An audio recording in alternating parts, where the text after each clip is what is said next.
তোমার নাম কি? Thank you for coming for interview. আমার নাম সালকা দেববর্মা। তোমার বাবার নাম? আমার বাবার নাম উত্তম দেববর্মা।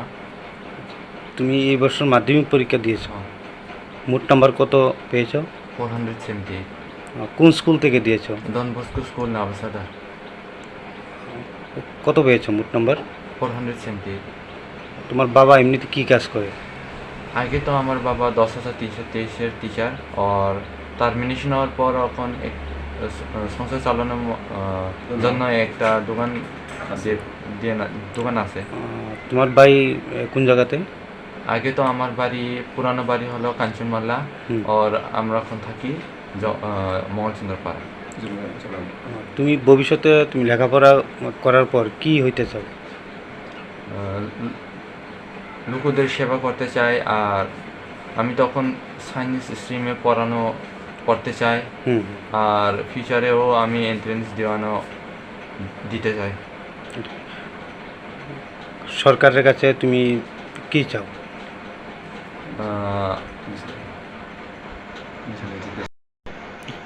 সরকারের কাছে তোমার কোনো কিছু কি চাওয়ার আছে? I have only one request to the Chief Minister that if you could help me in my studies, and it will be good. দাদা, আপনার নামটা? আমার নাম উত্তম দেববর্মা। আপনি এখন কি করেন এমনিতে? এখন তো আমি তো 10,323-এর একজন গ্র্যাজুয়েট শিক্ষক ছিলাম। ওই চাকরি চলে যাওয়ার পর একটা ছোট্ট দোকান আছে আমার, সেই দোকান দিয়ে আমার সংসার পরিচালিত হচ্ছে। তো আপনার ছেলে মাধ্যমিকে যে নাম্বার পেয়েছে, আপনি কতটুকু খুশি অনুভব করছেন? যখন 95.6% মার্ক পেয়ে স্কুলের মধ্যে মোটামুটি কত নম্বর স্থানে আছে ও? মানে কোনো টেন টপও হইতে পারেনি, মানে এসটির মধ্যে মোটামুটি টপে বলা যায়, টপার বলা যায়। আচ্ছা, প্রথম স্থানে টিমের মধ্যে। এই আর কি।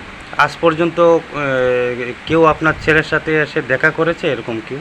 না, এখনো পর্যন্ত মানে এমন কোনো মিনিস্টার বা এমএলএ কোনো দেখা করি নাই।